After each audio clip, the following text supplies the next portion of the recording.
Here we go. It's another edition of the 50/50 podcast presented by Physical Athletics, our proud partners, Physical Athletics.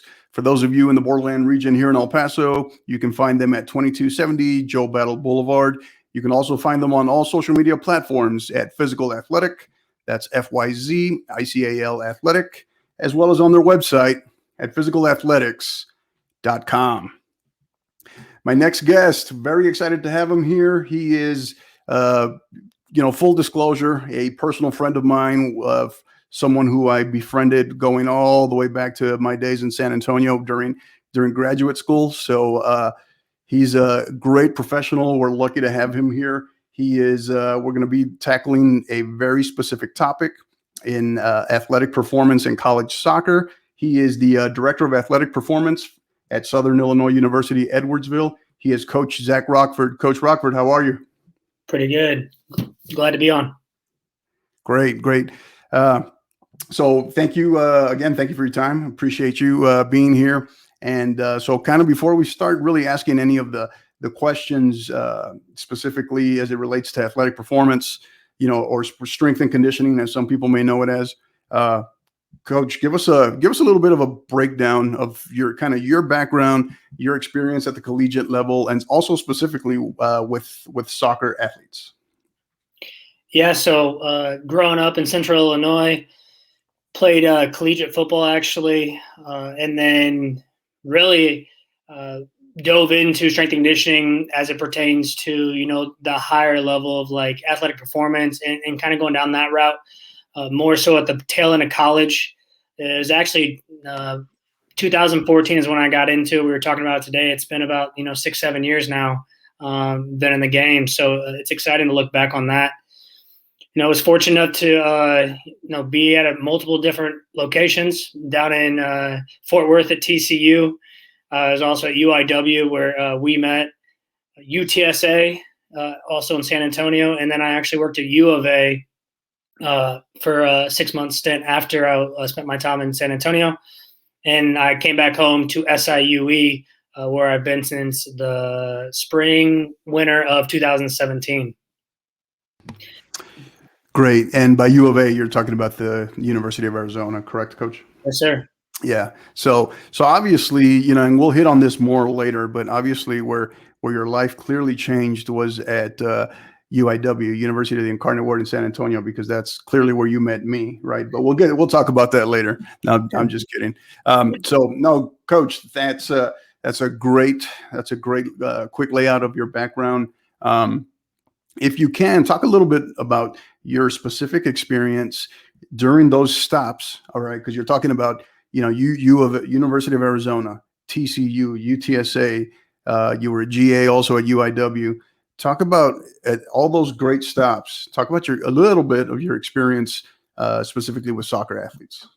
Yeah, so soccer for me, dates back to college. Honestly, my roommate in college was a soccer player, played left back. So we used to watch Premier League every Saturday morning, and that's where I think I started really to dive into it, and how good the athletes are. So when I got the opportunity to work with women's soccer at TCU for my small stint, I was pretty excited, really gifted individuals. At UIW, when I first got there, I assisted with women's soccer pretty regularly. And then my second year around, head coach for the men's soccer, wanted to, look into doing some strength and conditioning. So I took over men's soccer for the second half of my graduate assistantship. And you start to really dive into, what allows us to make these athletes better. They have higher aerobic engines, but they might be lacking on the speed power side or the strength side. Well, those are, pretty easy buckets for us to fill. So I had my stint there. UTSA actually worked with women's soccer pretty regularly. Those girls lifted 4 days a week as a group. So we were able to work with them in the afternoons, which was awesome to see, how the different training was at each different facility. And then when I was at University of Arizona, we worked with women's soccer postseason. So it was really good to see, how, you tackle the off season, the preseason, the in season, and then, that postseason period of time, if you don't make the NCAA tournament, what are the girls doing or the guys doing, to get ready for the next season? How can we prepare their bodies for the upcoming off season? And then currently in my role at SIUE, I assist with both men's and women's soccer when need be. I was very hands-on when I first started here, just because numbers on staff, but also the guys train a decent amount and the girls train a decent amount. Obviously, with COVID right now, limited exposure in the weight room and things like that, we try to do as many outdoor sessions as possible, and we just worry about lifting weights in the weight room at the time. So we can kind of gear those sessions up specifically for what we're trying to get out of it. Right. And obviously you're a professional, you're a strength coach, you're a performance coach. But when you go all the way back, when you first started working specifically with soccer athletes, was there anything that kind of surprised you, something you didn't expect as you started working specifically with soccer student athletes? Yeah, absolutely. I think the biggest thing for me was how easy it is for us to impact them positively. I'll use an example. I had 3 of the men's soccer team at UIW train with me over the summer, and we just did a basic, linear progression. Make sure the patterns that they're utilizing are sound. Their quality movements. And we just try to add a little bit more load to the bar every week. We weren't maxing out. We were more so just laying the foundation for more gains to come later on. And it was about 4 to 6 weeks in, and they come up to me and they're like, I took a minute off one of our runs today. I was like, that's a decent amount of time. It was a 5K. So some people might that's not that much, but if you think about it, per stride, if you're able to increase the distance per stride, you're going to increase that distance over time. And so the longer the distance, obviously the more ground you cover, which would decrease the amount of time it would take you to run it. But also the guys are my legs aren't tired. It's like my lungs now, so we were seeing this impact both from the standpoint of the outputs, but also their ability to recover and just push their pace. And then the cool thing is, when guys are going up to tackle or they're holding guys off or girls off, they're like, I can maintain the ball better. I can be physically dominant in where I'm at.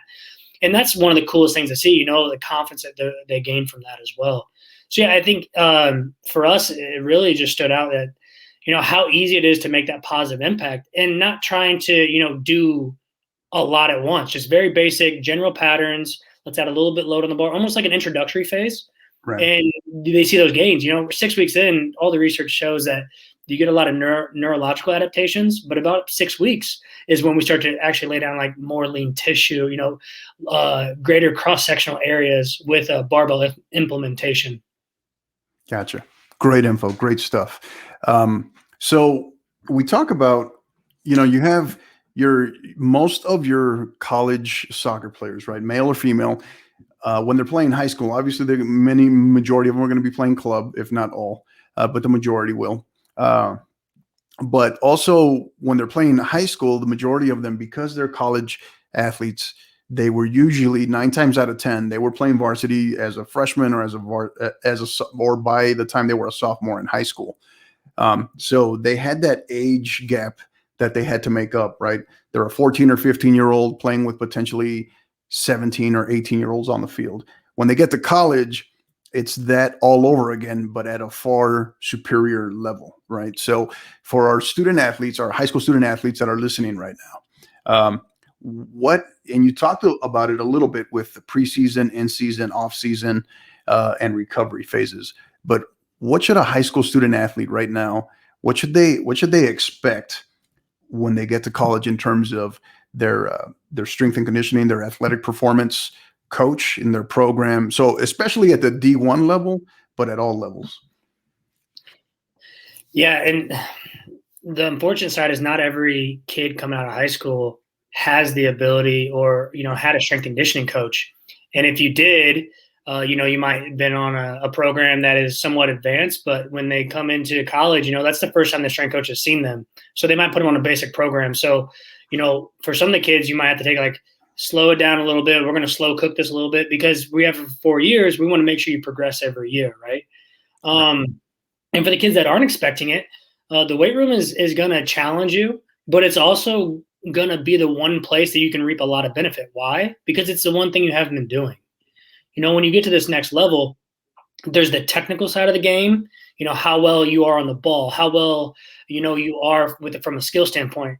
There's the tactical side of the game. How well do you understand your position? And then there's the physical side of the game, which is how fast are you? How strong are you? How conditioned are you? And then there's 2 other components, which would be like nutrition recovery, which can tap into the physical side, and then the psychology of it. Right. Which I know we'll talk a little bit on a little here later, but yeah. So from the standpoint is, the goal for a lot of these incoming freshmen is going to be to, get them up to speed with, how your team is going to train. In the preseason time, it's to prepare you for what the season is to come. So the style of offense can a lot of times dictate that. If you're a high-powered offense and you push the pace, or if you're a high-powered defense where you put a lot of pressure, you're going to be doing a lot of running, a lot of covering the ground. So your strength and conditioning coach, hoping that they've been talking to the sport coach, knows that style of play, can hopefully prepare you to limit those soft tissue injuries, when you get into the first couple of days of practice. A lot of kids will report early in July. So we'll have like almost like a preseason where the kids will focus on strength and conditioning, 3 to 4 times, maybe 5 times a week. And then they'll do like technical captain's practice, where they might play short-sided games, or, they might, do whatever. But yeah, I think the biggest thing the athletes can look forward to is that it'll be a good challenge for them, and that they need to do their summer packet leading into that time, right? You can't possibly get in shape in 2 weeks for something that we've been planning and you've been doing for 2 months, right? And the body does take time to adapt. And so we got to make sure we do the right things in order to be available to play at a high level when the season starts. Yeah, and that's a perfect segue into my next question, because I was going to talk about how the majority, there's a big chunk of your high school student athletes that are, as they enter as freshmen, it's the first time they're stepping in a weight room, or it's the first time they're going to be stepping into a weight room consistently, and now they have a totally separate coach, right? A specific performance coach that's dedicated to them. So what are some of the things that they should be doing now? You mentioned particularly for, let's just say, current seniors, right? Before they get there, majority of them will get packets. If not all will get packets, or they should get packets from their coaches, right? For their programs that they're going to.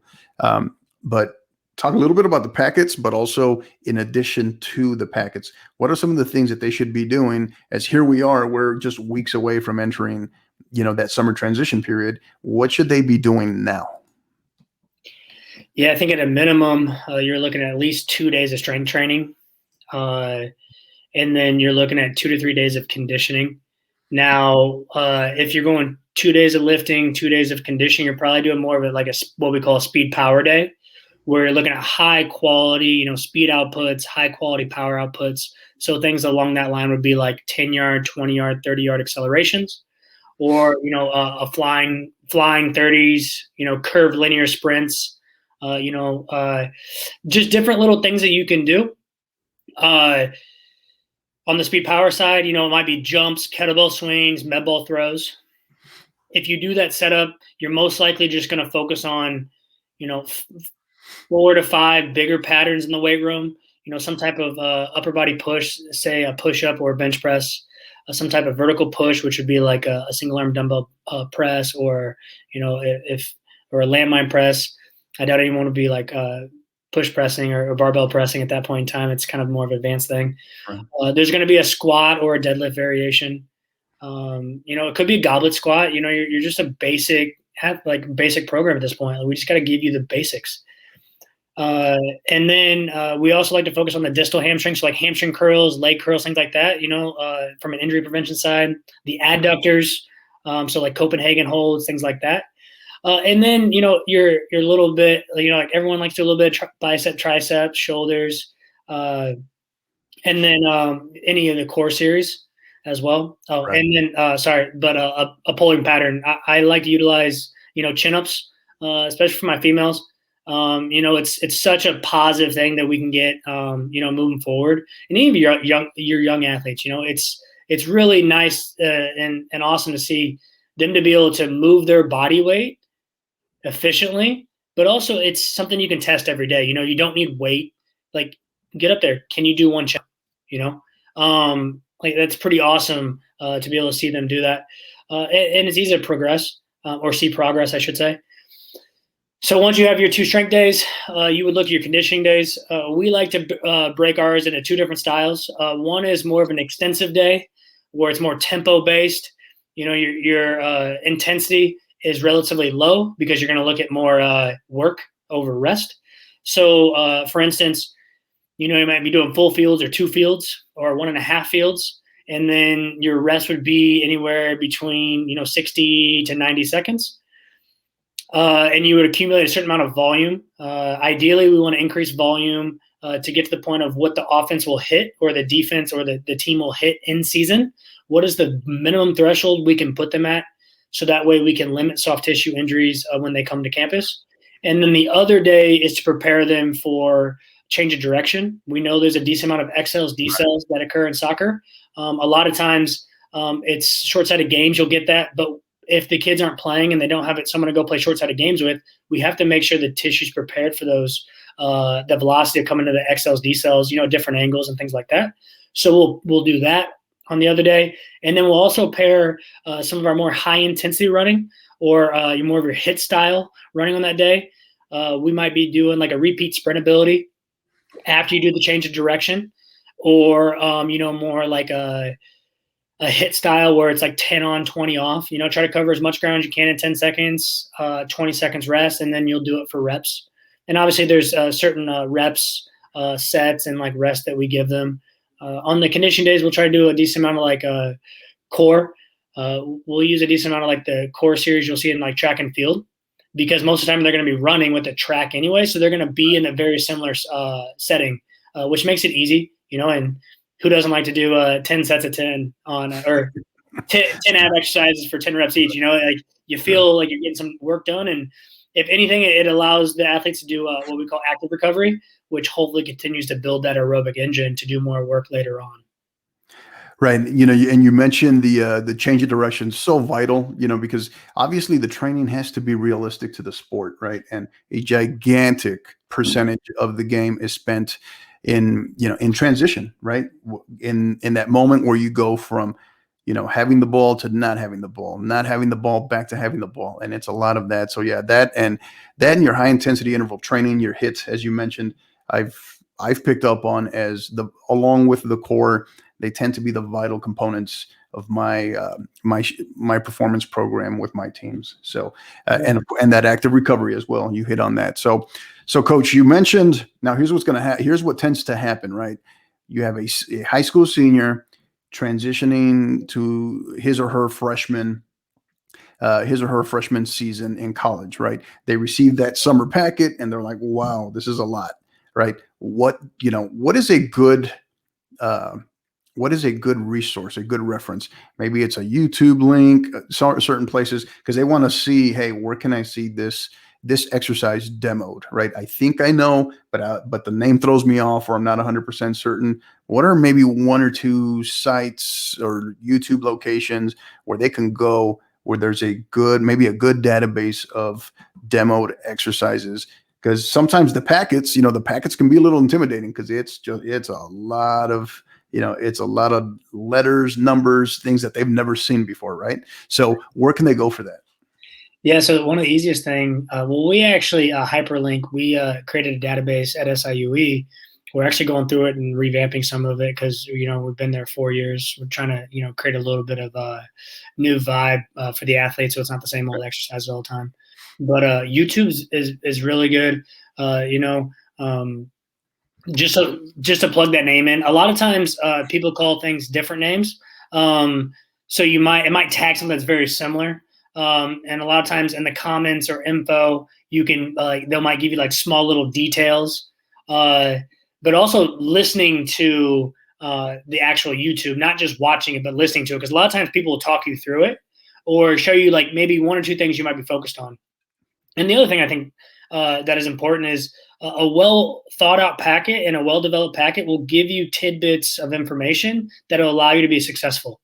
Right? Like if I'm not worried about load, I'm going to put that in right below the exercise, be like, you're worried about form, or you're worried about the pattern. You're not worried about load, and like 2 or 3 blocks down the road, as they're getting closer to July, I might be like, hey, I need you to pick something up heavy now. You've already patterned it. Let's pick something heavy up. So yeah, YouTube is pretty good for that. A lot of times you'll be able to get one, at least hopefully find at least one video to help you on that. It can be tough though, like the biggest, like the common one is like Bulgarian split squat. We call it rear leg elevated split squat. So it's RLESS. Right. Some people call it RFE, rear foot elevated SS. Right. So now the kids just call it RLESS. So yeah, the RLESS. Yep.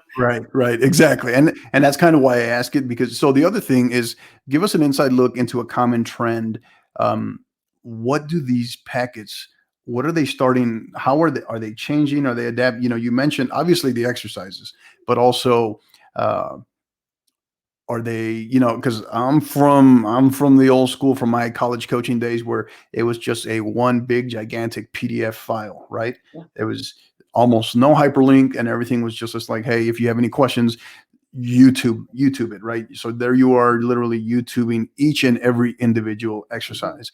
And the reason why that can be time consuming is because, just as you said, right, there's like it becomes a nomenclature thing, right? It's like the same exercise can have 3, 4, 5 different names depending upon where you grew up, where you live.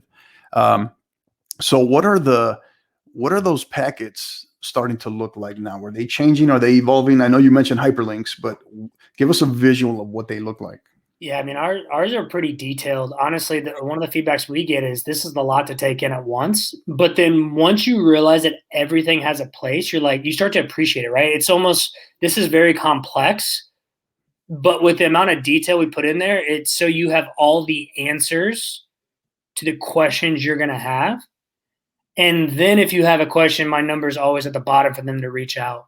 So yeah, so I remember in college, I got recruited to play football, and we got our football packet, and like every Friday or Saturday, I was like, "Hey, what's this exercise for next week?" And the coach was like, "Just YouTube it, man." It's not that hard. But at the time, like in 2010, like YouTube wasn't that big. Right. Like it wasn't like it is now, where you have 13 different people talking about the same exercise, and it pops up as soon as you put rear leg elevated split squat in. Right. So yeah. It is difficult. I think the biggest thing I would encourage people, the athletes, to do is reach out to your strength coach. Like in the summer, a lot of them have downtime. If you send them an email and hey, what are these questions? 10 times or 9 times out of 10, I'm sure they're going to send you, hey, this is what it looks like. Let me know if you have any questions. We're pretty accommodating. I think most of us know our job is to be a servant to the student athletes and to give them the best experience possible. I know our biggest thing is you're going to get the D1 experience here at SIUE, no matter who you are. I'm going to give you, everything I can to make sure you can, realize your potential, hopefully, from your athletic side. Right. So you mentioned reaching out to your strength coach. So one of the things that I want you to expand on is that, so there almost isn't a single student athlete that realizes this going in as they're transitioning to college. But they quickly realize it probably about 2-3 months in, that they spend more time with their performance coach, their strength coach, than any other coach, any other person on campus, right? So talk a little bit about that relationship with the strength coach between student athlete and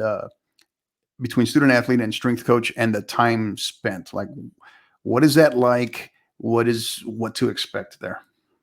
Yeah, so just to give people kind of an insight on what that looks like. So there's 8 hours, and there's 20 hours, and then there's discretionary periods. So 8 hours are going to be your typical, postseason, your typical early off season For soccer, I'll give a timeline. 8 hour. Well, so discretionary or like no sports skill with the coach would be essentially like the last week of April for us. So dead week, finals week, and then all the way until, that first weekend of August. Or yeah, about the first weekend of August, the second weekend of August when they'll report, something like that. And that's when we'll start camp. So for us, we spend a lot of time with the athlete in that period of time. As they get into in season, you'll be in 20 hours. Postseason, you'll be in 8 hours. And then, January to the 2 weeks in February, you'll be in 8 hours as well. So you'll get big chunks of time where you just spend with the strength coach. And how we run it is, we're willing to, help out where need be. So the athletes see us often, and they also see us, just when we're coaching other teams and things like that. So the relationship is pretty interesting, right? Like I'm a pretty relationship-based coach. I'm going to ask you how your day is going. I'm going to ask you, how are you? Because it's names, not numbers. If I can't, know something about you, I'm probably doing this for the wrong reasons, right? Right. Absolutely. And for me, it's important that they know that I'm here for them. I don't ask the athletes to do many things outside of what I've done. And the reason why is because I want to know, one, how they feel, but I also want to be that person that they can, talk to, like, hey, that was tough, and here's why. So that way we can better prepare them for next year. Be that person they can be very transparent with. Hopefully they can be like that with their sport coach too. That those are the good teams, right? The teams that the coach listens and everything's pretty transparent. It's an equal, not playing field, so to say, but everyone's opinion is heard, at least. Now some are more educated than others, but the athlete has a say in a lot of things, and we listen, but they're not going to tell you what the truth is unless, you treat them the right way. If they know you're just there to, squat, bench, deadlift, and get out of my weight room, like that's not the relationship I want with my athletes. I mean, some people are fine with that, I'm sure, but I want them to be comfortable, coming to the weight and be like, hey, I'm having a bad day. Can we, talk, or can we, modify the lift a little bit? Because that's telling me they're buying in the process. They're listening to their body. And I think if we can do a couple things, moving forward, it's setting these kids up for life. And it comes from, some of those trials and tribulations when you're not feeling it today. Hey, man, we got to chop wood and carry water. We got to do the basics and continue to grind away. And then, you're in the right to, have a lighter day, so to speak. We do that. Not everything that we do is set in stone. We're pretty agile in our approach. But yeah, I mean, coming full circle back to your original question, the relationship is vitally important to me. I like to, have those conversations with the athletes because, in between going from the weight room to practice, like you're going to have 15-minute dead period, and me, I'm an extrovert. I'm not going to sit there and not talk to people, like that's just who I am. But also like the weight room is a place that we can, you can relax a little bit and, get the work done. And I'm not very militant, so to speak. So it's kind of laid back, but I mean, I'll get into you if we're out of line. So I give the athletes some of that leeway, to kind of drive their own path. I just try to help steer them in the right direction. So yeah, it's a weird dynamic for sure. And I'm sure you've had it, being with Air Force. You try to have that the professional approach with your upperclassmen, and with the underclassmen, it's like you're not getting away with anything. Right. It's a balance. It's a balance, and it varies from year to year from the teams and the group of individuals that you have. Right. And the teams that are your best are the ones with the strongest captains. The captains that do the right thing. Like it's a team led thing, and for me, it's important. If you demonstrate to me you can be a professional and you can handle, having a little bit of a little bit of leeway, and I don't have to watch over you all the time. I'm going to give you a little bit of that. I'm not going to constantly hold your hand because that doesn't help me the 23 hours outside of me seeing you, Right. And the athletes ultimately carry their own destiny at the end of the day. We see them for 4 hours, 3 hours a day, maybe max between practice and weights. And the athletes can do whatever they want to mess all of that up. So it's important that we instill some of those values, and that comes from that relationship, talking to them and getting to understand where they're coming from on things, and understand that life's difficult, man. Like Right. these kids come from structured lives too. You have all this free time, and some kids are on the 18 credits or the 16 credits, and some kids are on the 12 credits. It's different levels to it. Right. So it's good. It's dynamic, and I like it.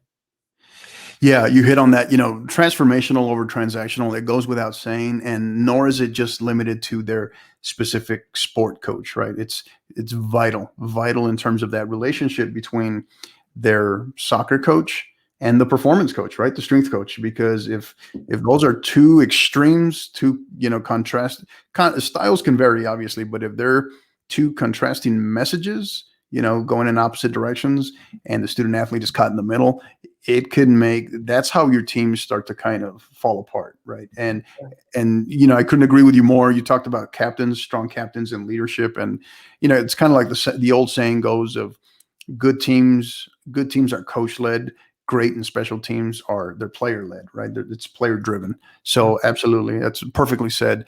But you also talked about the relationship piece, and when most people, not just student athletes, but parents, everybody, usually when they hear, strength and conditioning or sports, athletic performance, sports performance, they immediately think about the active the active role, right? The activity. But, the almost never are they thought, have they thought about recovery. That's one of the other things that I really push with my student athletes is educating them on how to take care of their bodies, right?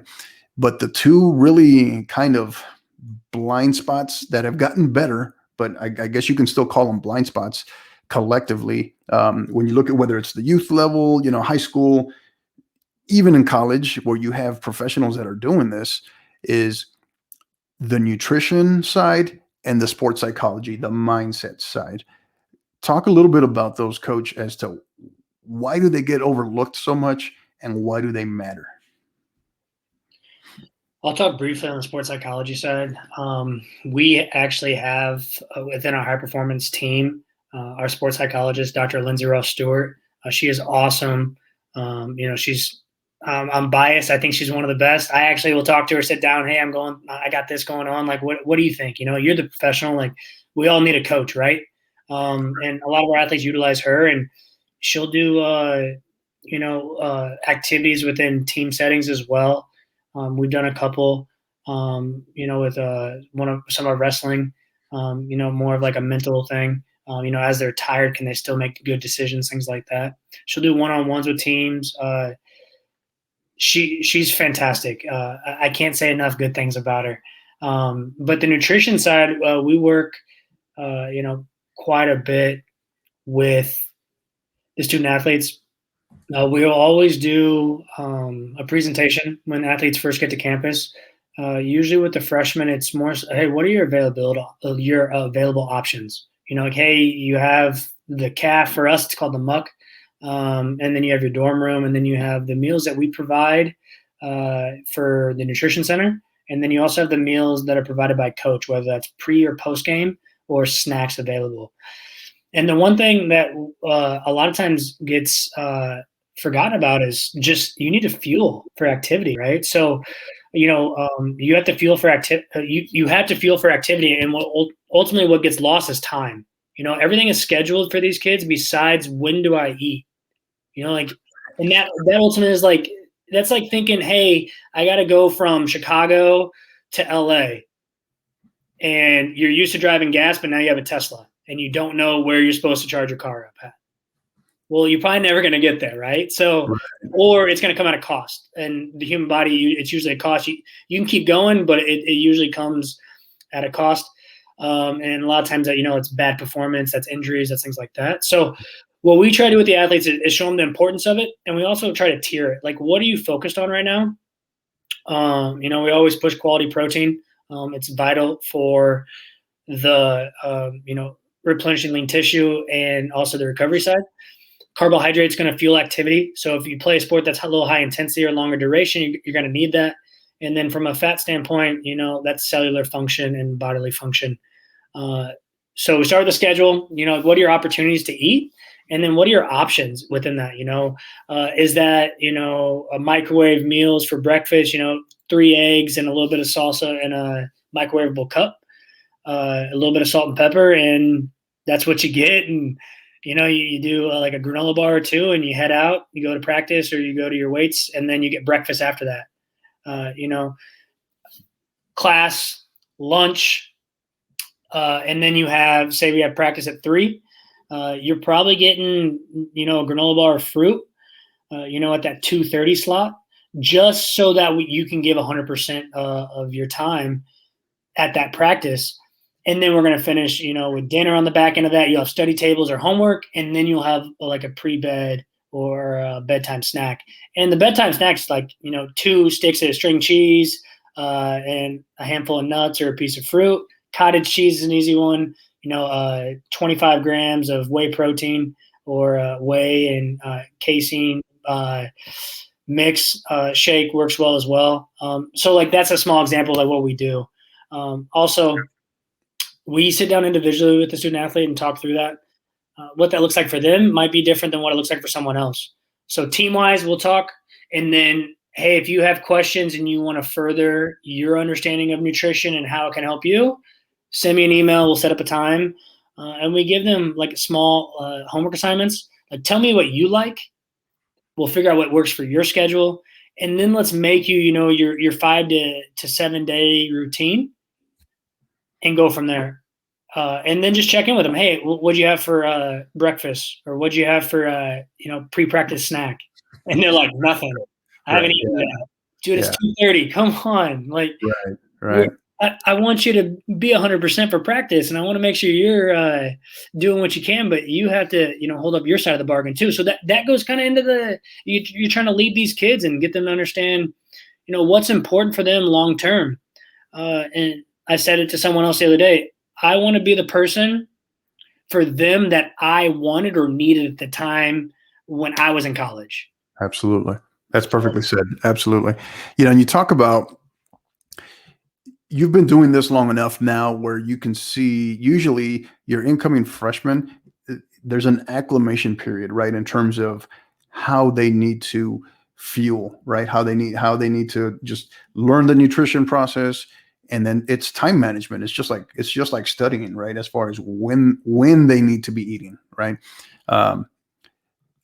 How long have you've gauged this probably at this point? How long, in your opinion, your professional opinion, I guess, how long does it seem to take your average incoming freshman to really fully acclimate to that nutrition cycle that you all want them on? We actually get some of the freshmen in that are fantastic. Like, they get it. And hats off to their parents or, whatever they went through in high school that, educated them on the importance of it. And then we'll get seniors that are like, hey, I'm taking this fat burner. What are you talking about, man? Like, you're fine, dude. You need to make sure you eat breakfast and we'll handle lunch and we'll go from there. So yeah, I mean, or is that senioritis because they're on the way out? Man, I don't know. Is that what it is? We're getting close to summer, so that might be what it is. But yeah, you're looking at a couple times. And no pun intended, but you want to give them small, frequent bites. What do you focus on? A lot of time, hydration and, just getting enough calories is enough to start to see better outputs from them because they're fueled, right? Calories in versus calories out is ultimately going to be the determining factor whether or not you have the energy to give effort at practice in the classroom, things like that. If you're not hydrated, we know that when you're like dehydrated from a 2 to 3%, reaction time's down, like all of that is down. So if there's 2 things we want to try to push early on is figure out your schedule, make sure we're getting enough calories in to fuel for activity. I call it performance fueling. All right. And then the other thing is going to be make sure we're pushing fluids, especially when a soccer, comes in August. If you've never played on turf, it's hotter. You look at 10 to 15 degrees hotter than you are on grass. So like perspiration and sweating, like it's going to happen so much more than if you weren't. And the other thing I think to think about is from there, if they can demonstrate that they have the ability to do that, let's move on from there. All right. what's the protein or what's the quality of protein, right? If your protein's always like deli meat, let's bring it back a little bit. Or if your protein's always Tyson chicken tenders, can we fix that a little bit? And a lot of times it's, hey, send me pictures of every meal you're eating, and then all the liquid you're eating. And I'll have a text string, from the athlete and be like, hey, this is what you had. How'd you feel? This is what you had. How'd you feel? And almost just like a journal, it allows them to take that information, look at it, and then put their feelings and thoughts to it, which ultimately, if you talk about like learning and critical thinking, that is exactly what that is. Now we're in this atmosphere of learning and educating, and hopefully we snowball moving forward. And granted, just like friends work, right? If you say, hey, this guy is really good, he can help you, it's like the snowball effect as well, right? One athlete needs help, they're going to come talk to you. Another athlete needs help, they're going to come talk to you, right? So you do your job with the athletes, and they're going to be your biggest advocates. And that's how you create buy-in, and that's how we can, start to get that culture you were talking on, where the athletes lead themselves and hold each other accountable, and we're just help there to steer them forward. And it's small steps. I still have seniors that can't figure it out, and I also have sophomores that it's taken me 3 conversations, and they're good. Yeah. And it does, having that sit down is vitally important. And I think I've made that error before a couple times, like thinking, oh, they're good, they're fine, and lack of follow up on my end. But we get to do the presentation once a year, if not twice a year. We usually have an in-season presentation or preseason, and then an off-season one, because the focus changes, right? Building versus performing. Have some different components to them, and then sometimes the athletic needs of the athlete are need to be taken into consideration as well. Gotcha. So here we are. We're 15 months approximately, 15 months into a pandemic, and we're kind of slowly making our way, light at the end of the tunnel, making our way out, right? Transitioning out, hopefully. How has, in that time, from the start to now, how has the athletic performance department there at SIU Edwardsville, how have you all adapted your training methods during this pandemic? Yeah, that's a good one. The Cliff Notes version. You can give us the Cliff Notes version. Yeah. So coming in, you don't know, like when we first got back in July, you're like, what are we doing? Everyone was basically doing the same program, basic programming from a strength side. Every athlete was pretty much doing the same thing on every team. So that way, if someone would have to quarantine, I could coach their team. We had no idea what that was going to look like. From the conditioning side, if you're in preseason, things like that, it was a little bit different. We had basketball, volleyball, and soccer on campus. So the training for them is a little bit different from the conditioning side because the demands are different. Fast forward now, really the biggest thing we're seeing is we got to provide a little more variety, or just change up, what or how we're training the kids in terms of some variation, so it's not monotonous all the time. The big feedback that we hear from the athletes right now is they don't get to see their friends train. That's pretty cool, like to hear, like they want to see, other teams train because they feed off that. That's that culture within your university, Right. that excellence, both academically and athletically.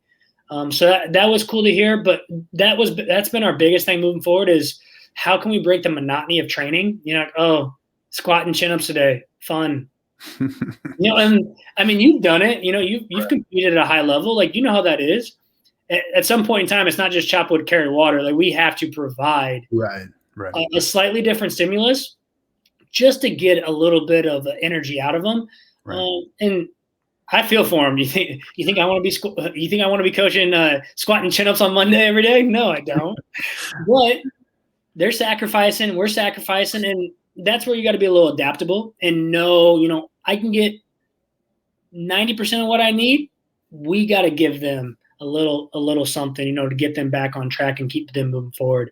And that's gonna be as simple as like finishers. Like we added those into lifts. We might cut a little volume off the lift and then add in like a salt bike or a Versa finisher, a little competition, just to keep things engaging. And it's fun to watch them compete, man. I've missed that the most this year, just competing. Absolutely. So as we start to transition here, we start wrapping up with our first segment here, Coach. This is kind of a loaded question. All right. So maybe just pick one component of it, if whatever comes to you. I think, how will the pandemic, as we come out of it, how will it impact the future of kind of college athletic performance training, and kind of where is just performance training headed? Being good at the basics pays dividends in the long run. Sexy training does not provide long-term success. And the third piece is, a lot of times less is more. I think people get caught in this. If we work harder than the other team, we're going to win. My question always is, are you not working hard as it is? Right. So it's like, how can we be more efficient in our 90 minutes to 2 hours?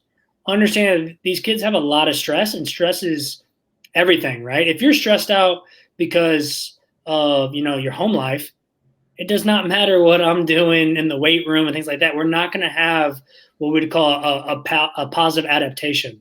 It's just too much stress for the body to handle. It cannot overcome it. So you're hearing a lot of it, being better at the basics. That way we can progress long term.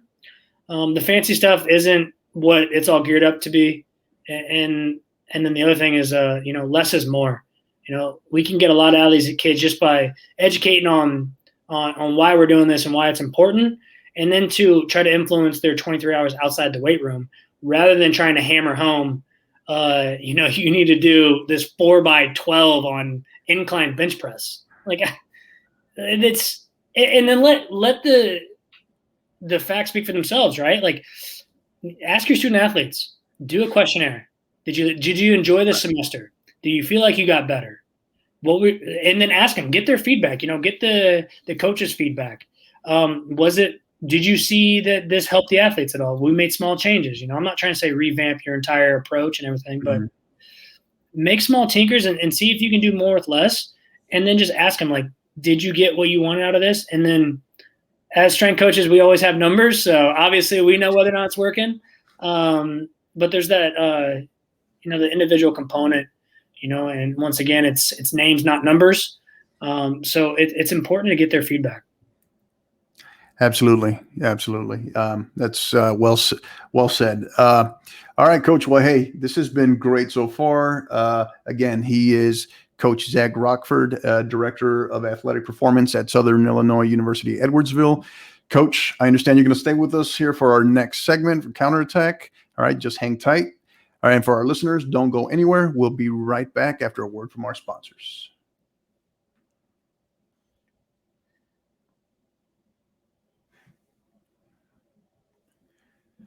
And welcome back to the 50/50 podcast presented by Physical Athletics, our proud partners, Physical Athletics. You can find them on all social media platforms at Physical Athletic. That's FYZICAL Athletic, as well as on their website at physicalathletics.com. All right, so we're back. We're back with Coach Zach Rockford, right, Director of Athletic Performance for Southern Illinois University-Edwardsville.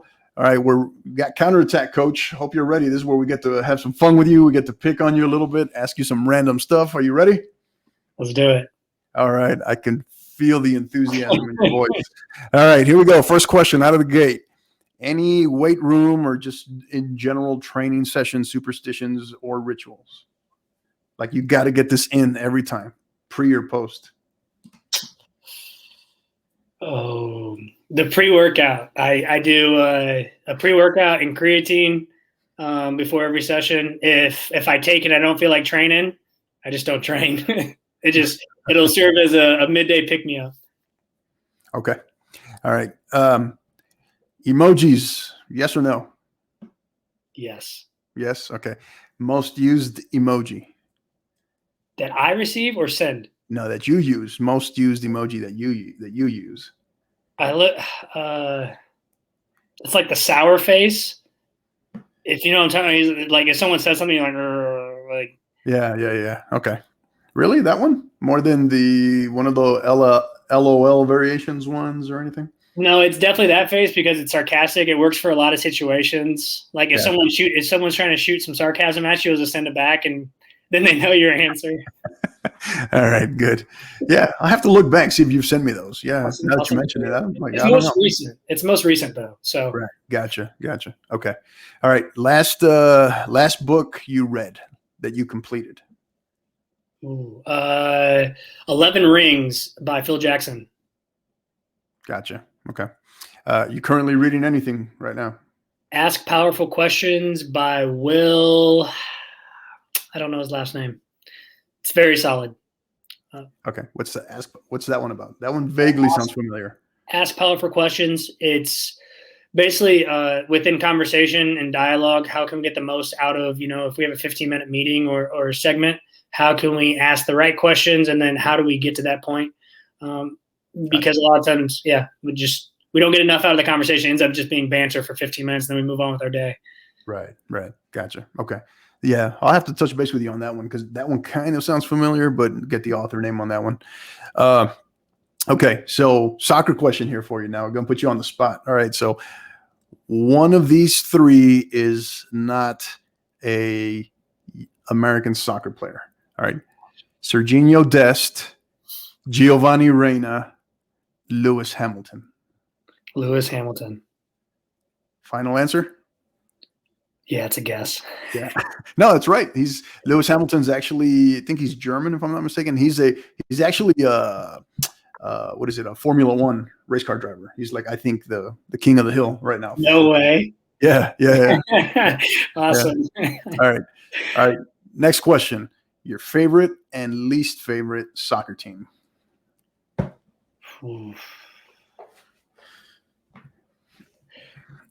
Bayern Munich would probably be my favorite. Just long term, I couldn't tell you who's on the team anymore. And then least favorite would be. People always struggle with the least favorite, or they don't want to say for some reason. I'll just go Tottenham. Tottenham, really? Okay. All right. Okay. I want to upset some people with that one, so it's okay. All right. So you are the president. You're voted the president or the king of the sports performance industry, right? The athletic performance field, the entire industry. What's one thing you'd change tomorrow? Everyone's ego. Because if we all could limit our ego, I think we can find better solutions to the problems we have. Yeah. I'd kind of like to end the podcast right there, man, on that answer. That's great right there. I love that one. All right. Strangest thing in your refrigerator right now? I think I have like capers in there, and I'm not a fan. Someone brought them over or something. They've probably been in there for 2 years. Been there pre-pandemic. I'm not going to eat them. And I don't even know how I could throw those away without ruining the smell in the house. Oh, yeah. Yeah, that's true. All right. Bucket list destination, a place you haven't been to that you want to go one day, that's on the bucket list. New Zealand or Banff in Canada. Gotcha. Yeah, New Zealand for me, man. New Zealand, yeah, love to go there. Let's plan the trip after this podcast. Absolutely. I'll book us some flights right now. All right. So obviously you've had a lot of downtime, right? So because of the pandemic. So over the course of this last year, what's been the favorite? You've binge watched, I imagine, a good bit, right? What's been the favorite Netflix series or show or other show that you've liked the most that you've been able to watch during the pandemic? Show for me is probably Peaky Blinders on Netflix. Oh, nice. And documentary for me is going to be The Last Dance. Gotcha. Yeah, Last Dance was phenomenal. I'm actually watching for the third time again right now. Yeah. I actually kind of loosely related to The Last Dance tweeted something on that yesterday. So if you get a chance, check out my Twitter feed. Okay. You'll immediately know what I'm talking about. Yeah.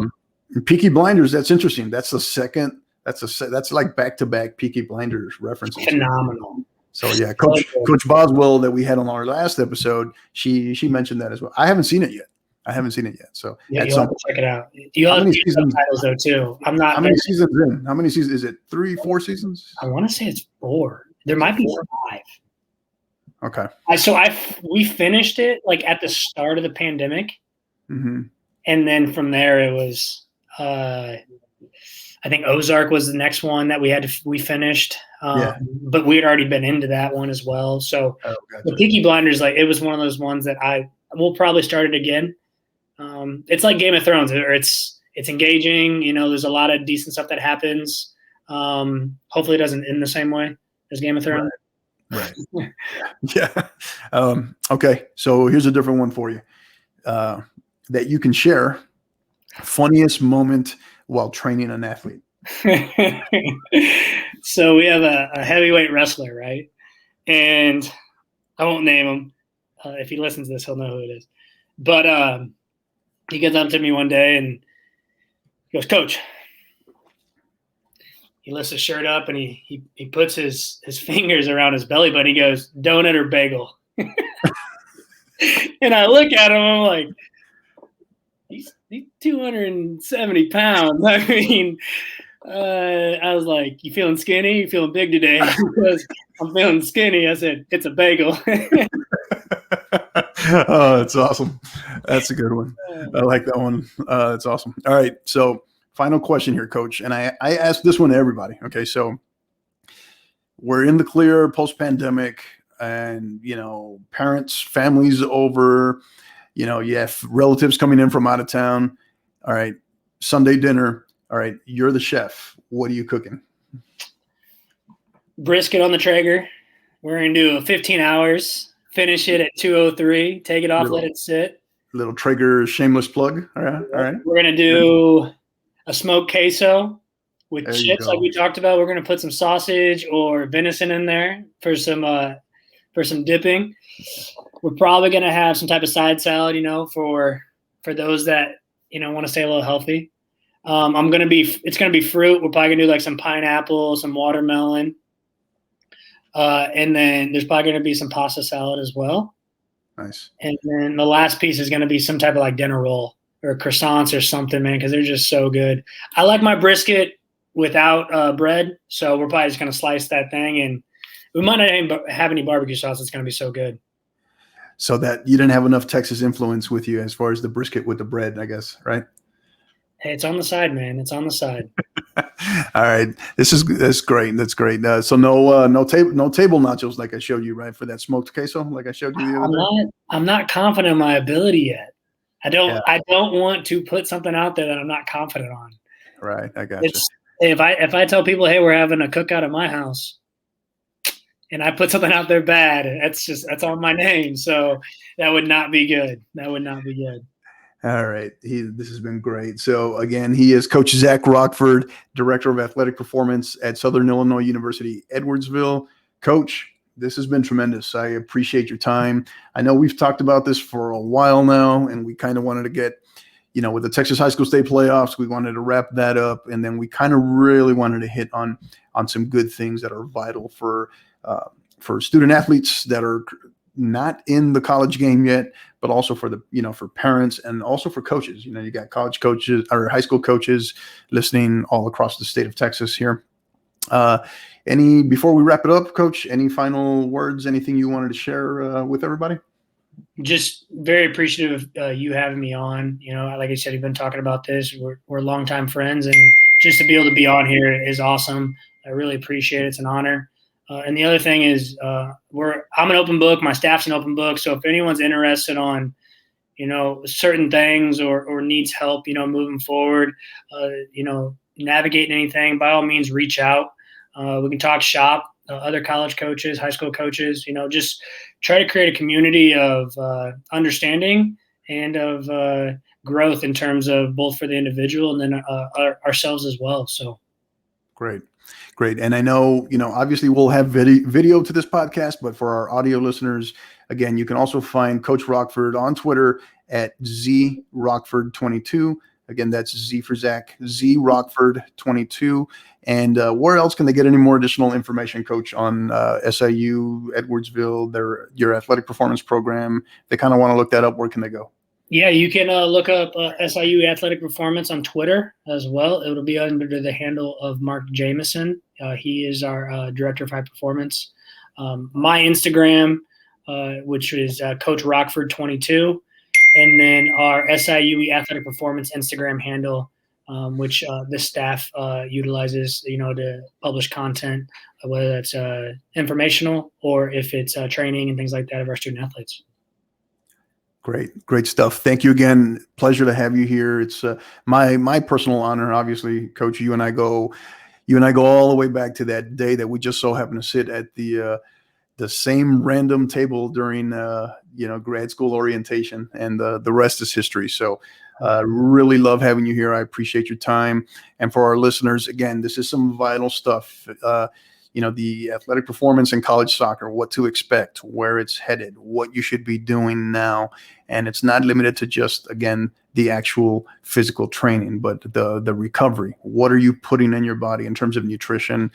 And then, of course, that, the mental aspect, the psychological aspect, because all of these affect, when we talk about the holistic approach, all of these collectively, build the person that leads to building a great program. So again, for our listeners, we hope you appreciate it. Thank you. And until the next time, keep downloading and keep listening.